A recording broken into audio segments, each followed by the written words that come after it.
Hello guys, this is fairbinaryoptions.com. So let's write on the screen www.fairbinaryoptions.com, and I'm looking here at the bigger picture on the Australian dollar and the US dollar. I would say one of the most interested pairs to be traded lately, based on the fact that on the bigger picture we had quite a sell-off after this potential, let's say, contracting triangle correction here ended. I would say that this was not a contracting triangle, even though it looks like one.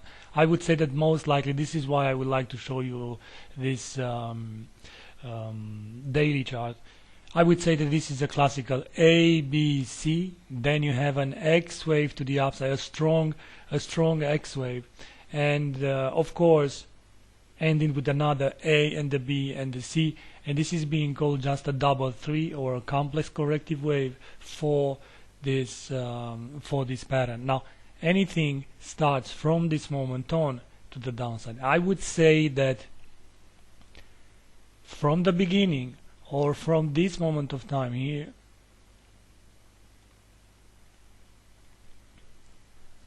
what we have is a classical possible falling wedge to go like this.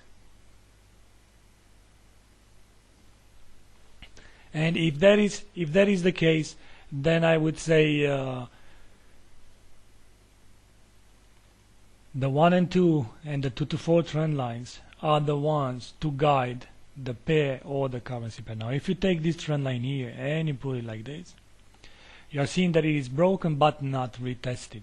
It is not mandatory to be retested, but I would say at least a move to the downside should come. Now normally this has the shape of a falling wedge that is breaking higher. The problem with this construction is the fact that even in a falling wedge you need to have the first wave that is extended, or one wave that is extended, and usually that is the first wave that is extended. So if you take a look at the move from here to the downside, you are seeing that actually the first wave is not extending. Actually is the third wave is the biggest one, but there is no extension. It means that the wedge here, or the possible wedge here, is actually not completed, or at least doesn't start from here. And I would say that most likely, because this is an ABC structure, and if you take a Fibonacci retracement from the highs and to the lows here, you see that the move ends above 61.8. I would say it is a classical common flat in the form of this being wave A,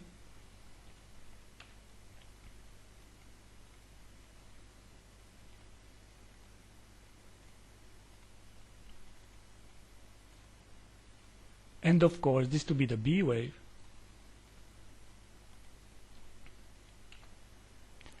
and then the move to the downside. Well, the move to the downside may be a five-way structure, but the five-way structure should start normally now from here. And remember, the first wave is the longest one and the extended one. So I would say that this is 1 and the 2 and the 3 and the 4, and now we need the fifth. I would say that the fifth wave has all the chances to go either like this or like this, most likely like this, as the move to the upside started from here, A, B, C, X, and then A, B, C, in the form of an irregular triangle there. So it should be the 1 to 3 trend line should be this one.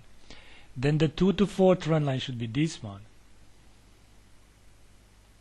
And this is being called a terminal impulsive move, and the terminal impulsive move has all the legs there being all the legs here being corrective, and we need to have an overlapping between the first and the second and the fourth wave. So normally this should be labeled over lower degree, a C wave to come here, still corrective, and then over lower degree to be the first wave here,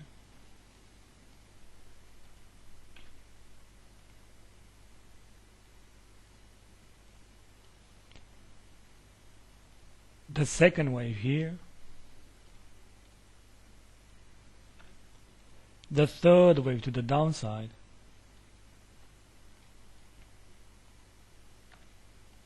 the fourth wave to the upside, 1, 2, 3, 4 here, and then of course we're looking for a fifth wave, a corrective wave, which is not mandatory. So this is the fourth, sorry, which is not mandatory to break those lows, right? It is not mandatory to break those lows, as this is not a classical falling wedge, but it is only a terminal impulsive move that should go like this.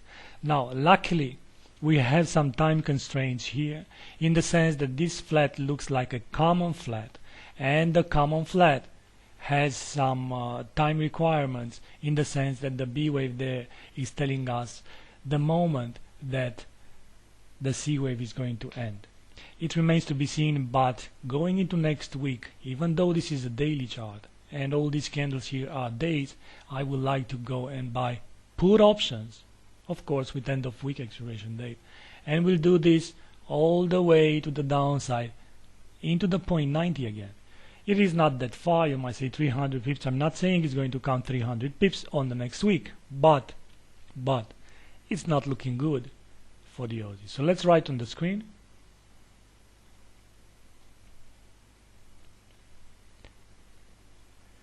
And I'm buying put options on Monday's opening with end of week expiration date.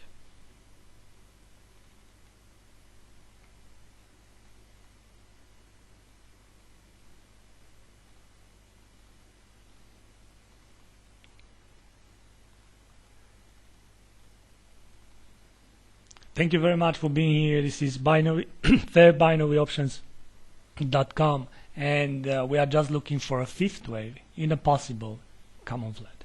Bye bye.